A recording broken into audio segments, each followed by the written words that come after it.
ਹਿਮਾਚਲ ਪ੍ਰਦੇਸ਼ ਦੇ ਵਿੱਚ ਭਾਰੀ ਮੀਂਹ ਲਗਾਤਾਰ ਜਾਰੀ ਹੈ। ਇਸ ਦੇ ਨਾਲ ਵੱਖ-ਵੱਖ ਥਾਵਾਂ ਤੇ ਨੁਕਸਾਨ ਦੀਆਂ ਤਸਵੀਰਾਂ ਸਾਹਮਣੇ ਆ ਰਹੀਆਂ ਨੇ। ਸ਼ਿਮਲਾ ਦੇ ਰਾਮਪੁਰ ਵਿਖੇ ਦਰਸ਼ਾਲ ਖੇਤਰ ਦੇ ਵਿੱਚ ਬੁੱਧਵਾਰ ਰਾਤ 10 ਵਜੇ ਦੇ ਕਰੀਬ ਇੱਕ ਬੱਦਲ ਫਟਿਆ ਹੈ, ਜਿਸ ਦੇ ਕਾਰਨ ਬਾਜ਼ਾਰ ਦੇ ਵਿੱਚ ਅਫੜਾ ਤਫੜੀ ਮਚ ਗਈ ਹੈ। ਬੱਦਲ ਫਟਣ ਤੋਂ ਬਾਅਦ ਨੋਗਲੀ ਨਾਲੇ ਦੇ ਵਿੱਚ ਹੜ੍ਹ ਆ ਗਿਆ ਹੈ। ਇਸ ਤੋਂ ਬਾਅਦ ਨੀਵੇਂ ਇਲਾਕਿਆਂ ਦੇ ਵਿੱਚ ਲੋਕਾਂ ਨੂੰ ਸੁਰੱਖਿਅਤ ਥਾਵਾਂ ਤੇ ਪਹੁੰਚਾਇਆ ਗਿਆ ਹੈ।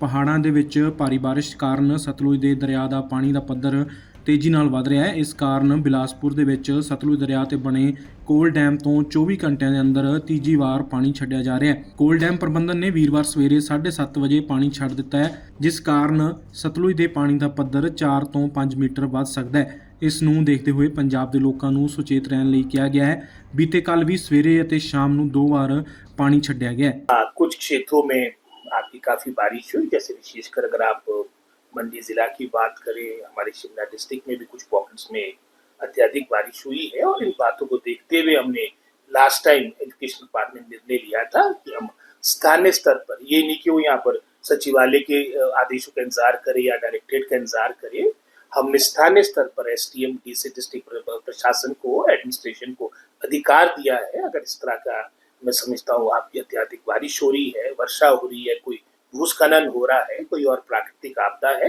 वो अपने स्थानीय स्तर पर निर्णय ले सकते हैं। एक तरह से हमने डेलीगेट पावर की है। और उन्हीं बातों को देखते मुझे जो रिपोर्ट दी गई है उसके अनुसार लगभग कुछ सब डिविजन्स में आपकी हॉलीडे घोषित किया। और वैसे भी कल से तो आपकी मानसून प्रारंभ हो रही है। क्या काफी बारिश हो रही है, तो अब इसमें तो सतर्कता महत्वपूर्ण है। Precaution is better than cure. और विशेषकर नदी नालों से दूर रहे और सारी बातों का मैं समझता हूँ हमने अनुभव लेना है। और विशेषकर ये जो नुकसान हो रहा है नदी नालों के नजदीक, चाहे वो सरकारी क्षेत्र की हमारी बिल्डिंग्स बनी है, चाहे हमारे और मैं समझता हूँ प्राइवेट रेजिडेंसीज है, तो भविष्य में जैसे हमने शिक्षा विभाग ने निर्णय कर दिया है कि अब एजुकेशन डिपार्टमेंट मात्र सिर्फ पैसे देने का काम नहीं करेगा, ये भी सुनिश्चित करेगा क्योंकि पब्लिक एक्सचेकर का, जनता जनार्दन का पैसा, उसका सदुपयोग हो। ऐसी जगह में आपका स्कूलों के भवन का निर्माण हो जहां पर मैं समझता हूँ आप किस तरह की प्राकृतिक आपदा से वो क्षेत्र दूर है।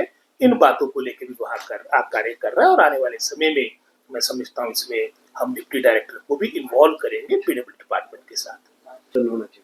हाँ, ये बहुत बड़ा चिंतन का विषय है, एक मंथन का विषय है। और जैसे आप पहले सुना करते थे, देखा करते थे उत्तराखंड, तो वैसे तो पूरा हमारा ये जो हिमालयन रीजन है बड़ा फ्रेजाइल है, यहाँ का जो इकोसिस्टम है। लेकिन कुछ वर्षों से जो नुकसान क्षति की बातें हम अपने साथ के प्रदेशों में सुना करते थे, अब ये हमारे प्रदेश में विशेषकर 2023 के बाद अब बहुत नुकसान हो रहा है।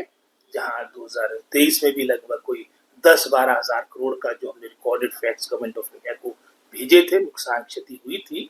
अभी भी वर्तमान में लगभग कोई मैं समझता हूँ 1600-1700 करोड़ के आसपास का नुकसान हो चुका है।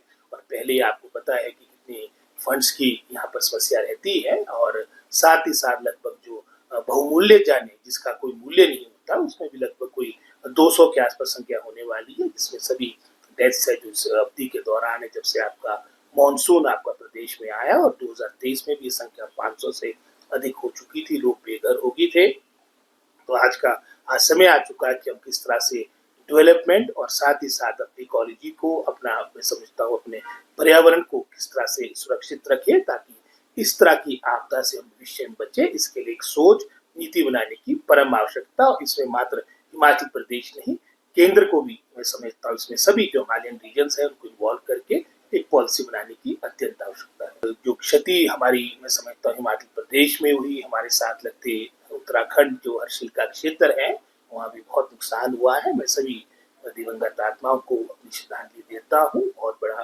नुकसान, जानी नुकसान भी हुआ।